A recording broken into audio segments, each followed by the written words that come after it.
بسم اللہ، الحمد للہ، والصلاة والسلام علی رسول اللہ۔ السلام علیکم ورحمۃ اللہ وبرکاتہ۔ ہمارا لاہیہ عمل اور ان کا طریقہ کار دونوں الگ الگ۔ قسط نمبر 2، احقر نے قربانی اور سود کے حوالے سے مجبور ہو کر اپنے کچھ طالب علمانہ بیانات تفصیل کے ساتھ دیے ہیں۔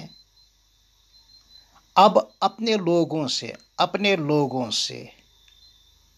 جو ہمارے مسلک کے حوالے سے اپنے دلوں میں درد رکھتے ہیں، مسلک کے حوالے سے ان کے دلوں میں جذبہ اخلاص ہے، ہمدردی ہے، ان سے میری چند گزارشات ہیں۔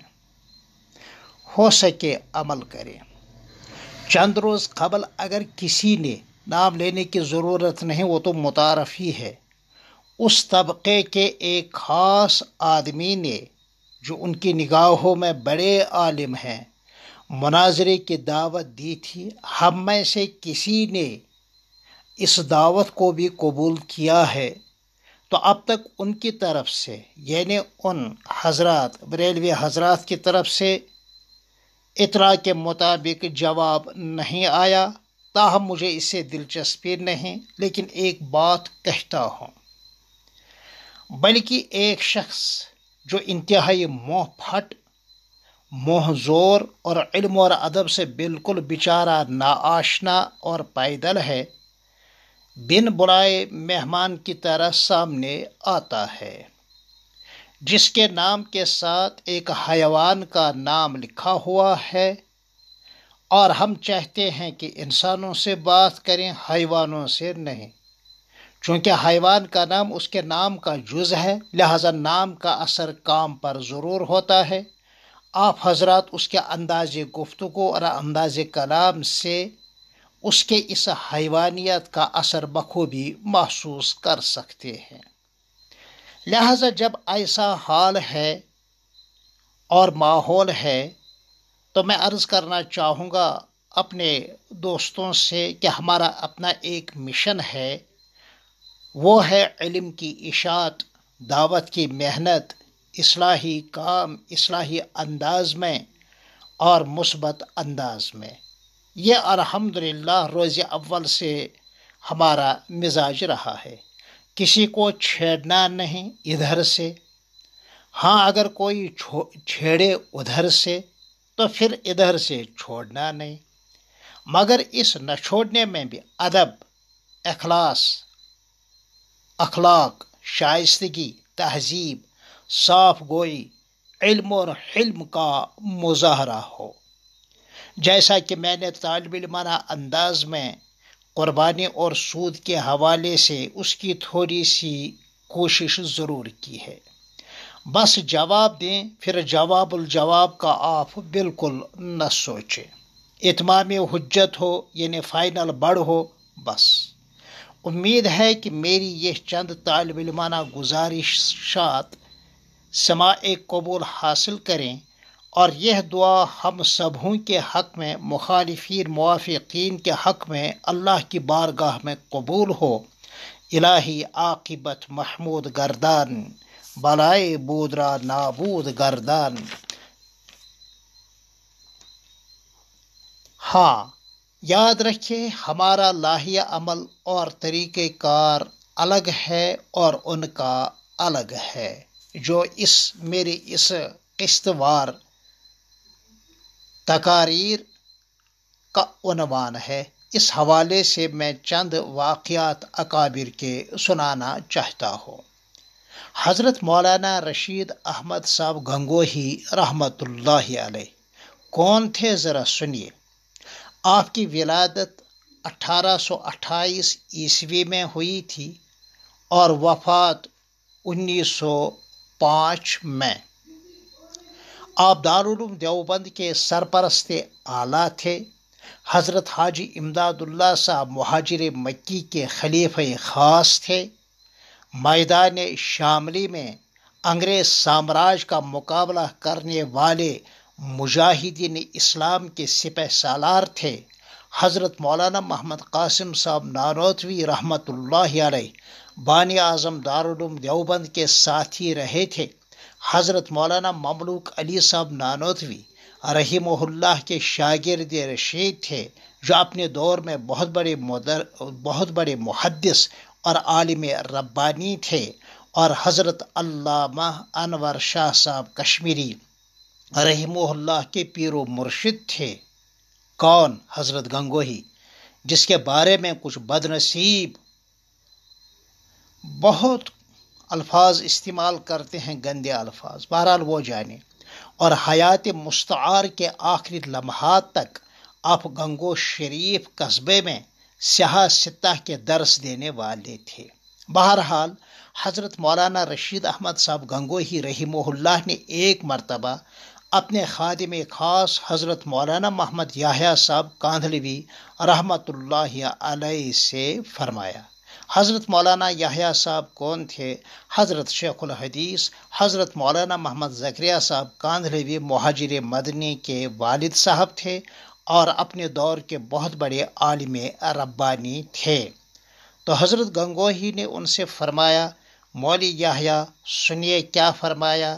مولوی احمد رضا خان صاحب کی کوئی کتاب یا تحریر اگر آئی ہو تو مجھے سنا دیں۔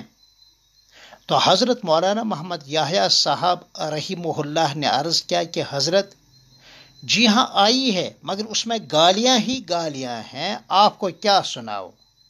تو حضرت گنگوہی رحمہ اللہ نے فرمایا، ٹھیک ہے بھائی، وہی سناؤ، شاید کوئی ایک صحیح بات لکھ لی ہو، آپ سنائیں تو صحیح، تھوڑی ہی دور کی گالی پڑتی ہے۔ کیا سادگی!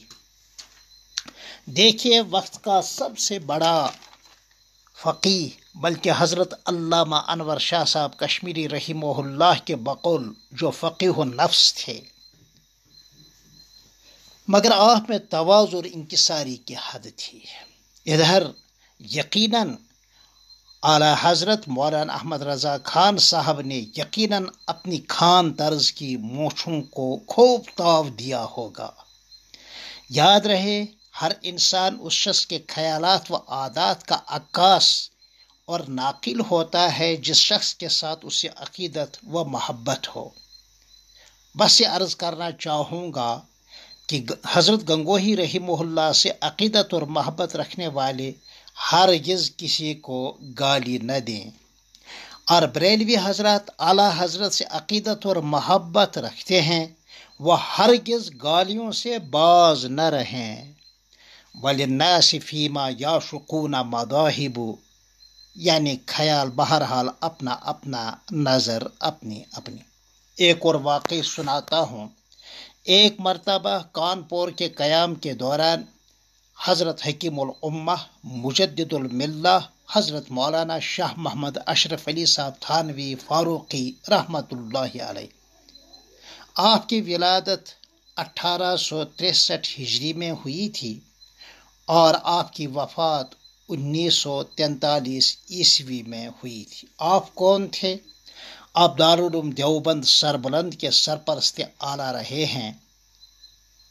حضرت حاجی محمد امداد اللہ صاحب مہاجر مکی کے خلیفہ خاص تھے۔ حضرت علامہ انور شاہ صاحب کشمیری رحمہ اللہ کے ہم عصر تھے۔ اکابر علماء دیوبند و ندوہ کے استاد و پیر و مرشد تھے۔ سینکڑوں کتابوں کے مصنف تھے۔ فن تصوف اور فن تفسیر میں مجدد تھے، اور حکیم الامہ مجدد الملہ سے آپ متعارف تھے۔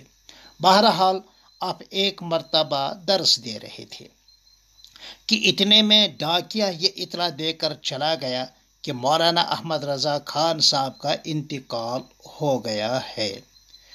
اعلیٰ حضرت کی ولادت 1856 عیسوی میں ہوئی تھی، اور اعلیٰ حضرت کا انتقال 1921 عیسوی میں ہوا تھا۔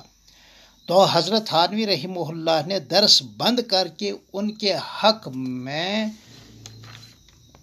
دعائے مغفرت فرمائی۔ واہ واہ واہ واہ! خان صاحب مرحوم زندگی بھر گالیاں دیتے رہے، اور حضرت تھانوی دعائے مغفرت کرتے رہے۔ غالباً اسی موقع پر کہا گیا ہے، ایک نقطہ نے رحمت کو زحمت سے بدل دیا، ایک نقطے نے رحمت کو زحمت سے بدل دیا، ہم دعا دیتے رہے وہ دگا سمجھتے رہے۔ ایک اور واقعے میں ہے، حضرت تھانوی رحمہ اللہ کی کسی مجلس میں کسی مرید نے عرض کیا کہ احمد رضا خان صاحب نے یوں لکھا ہے، تو یہ سن کر حضرت تھانوی رحمہ اللہ ناراض ہوئے، فرمایا اختلافات تو اپنی جگہ پر، مگر اس کے باوصف اکرام و احترام واجب ہے، مولوی احمد رضا خان صاحب کہا کرو۔ یاد رہے اس زمانے میں لفظ مولوی بہت ہی اعلیٰ علمی و دینی اعزاز اور لقب اور منصب ہوا کرتا تھا، جیسا کہ آج کل اگر کوئی اسلامیات میں پی ایچ ڈی ہو، اسلامیات میں ریسرچ سکالر ہو، تو اس کو عزت کی نگاہوں سے دیکھا جاتا ہے۔ ہاں، یہ دوسری بات ہے کہ اسلامیات میں ریسرچ سکالر ہونے کے باوصف ایسے لوگ بھی ہیں کہ اسلام حلق سے اترا نہیں ہے، یہ دوسری بات ہے، الا ماشاء اللہ۔ مگر آج کل یہی لفظ متجددین و متنورین، یعنی نام نہاد انگریزی پڑھے لکھے روشن خیالوں کے یہاں جاہل، گموار، کم علم اور حالات سے بے خبر دین پسندوں کے لیے استعمال ہوتا ہے۔ چوتھا واقعہ حضرت الاستاذ مولانا مفتی محمود حسن صاحب گنگوہی رحمہ اللہ کا ہے۔ آپ کون تھے؟ آپ کی ولادت 1907 عیسوی میں ہوئی تھی اور آپ کا انتقال 1996 عیسوی میں ہوا تھا۔ میں نے حضرت مفتی صاحب گنگوہی رحمہ اللہ سے الاشباح والنظائر پڑھی ہے 1986 عیسوی میں دارالعلوم دیوبند سربلند کے شعبہ افتاح میں جب میرا داخلہ ہوا۔ آپ دارالعلوم دیوبند اور مظاہر علوم سہارنپور کے مفتی اعظم تھے۔ حضرت شیخ الحدیث مولانا محمد زکریا صاحب کاندھلوی مہاجر مدنی کے خاص خلیفہ تھے۔ 26 ضخیم جلدوں پر مشتمل فتاوی محمودیہ کے آپ مصنف ہیں۔ آپ ایک مرتبہ کسی مناظرے میں علماء دیوبند کی طرف سے تشریف لے گئے تھے اور ادھر مولانا ارشد القادری صاحب مرحوم بریلوی مکتب فکر کی طرف سے۔ مناظرے میں کمال تو یہ ہوتا ہے کہ کھری باتوں سے ادب کے دائرے میں رہ کر مخالف کو اشتعال دلا دے، مگر خود مطمئن رہے یہ فن مناظرہ ہے۔ چنانچہ جب وہ مشتعل ہوگا تو اس کی باتیں محض جذباتی ہوں گی اور کمزور ہوں گی۔ بہرحال حضرت مفتی صاحب نے فن مناظرہ کے اس محرے کو استعمال فرمایا تو مولانا ارشد القادری صاحب مرحوم نے غصے میں آ کر کھڑے ہو کر کہا، مفتی محمود دیکھیں زبان کیسی ہے ان کی، تم میں اور خنزیر میں کتنا فرق ہے، نعوذ باللہ، تم میں اور خنزیر میں کتنا فرق ہے۔ تو حضرت مفتی صاحب رحمہ اللہ ہنستے ہنستے عصا ہاتھ میں لے کر کھڑے ہو گئے اور جہاں بیٹھے تھے وہاں سے اسی لاٹھی سے مولانا ارشد القادری صاحب تک ماپتے چلے گئے۔ پھر فرمایا یہی کوئی 20 گز۔ یہ سن کر سٹیج پر بیٹھے طرفین کے علماء حضرات ہنستے ہنستے بے حال ہو گئے اور پنڈال میں بیٹھے ہزاروں لوگوں نے دیوبند کے حق میں نعرے بازی کی، سر بکف سر بلند دیوبند دیوبند، اور بیچارے مولانا ازہد شرمندہ ہوئے۔ آپ کی شرمندگی سے ہمیں بھی شرمندگی کا احساس ہے۔ آپ ذرا بتائے تو صحیح، فریق مخالف نے کیسا گندا لفظ زبان سے نکالا۔ ادھر سے ہم نے کوئی جواب نہیں دیا، پھر انہیں وہ سننا پڑا جو وہ سننا نہیں چاہ رہے تھے، پھر عملاً جواب بھی کیسا ملا۔ یاد رہے مولانا ارشد القادری صاحب مرحوم اپنے دور میں بریلوی مکتب فکر کے سب سے بڑے ترجمان تھے۔ میں نے آپ کے بہت سارے مضامین اور مقالات پڑھے ہیں اور کچھ موجود بھی ہیں۔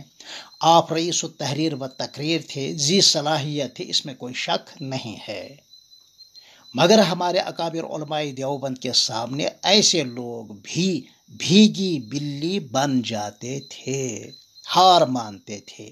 یہ ہمارے اکابر علماء دیوبند کی ازہد سادگی، رجوع اللہ کا اثر تھا، کمال خلوص تھا، اور علم اور عرفان میں کمال رسوخ کا نتیجہ تھا۔ الحمدللہ، اللہم زد فزد۔ پھر انشاءاللہ ملتے ہیں تیسری قسط میں، اس وقت تک کے لیے السلام علیکم ورحمۃ اللہ وبرکاتہ۔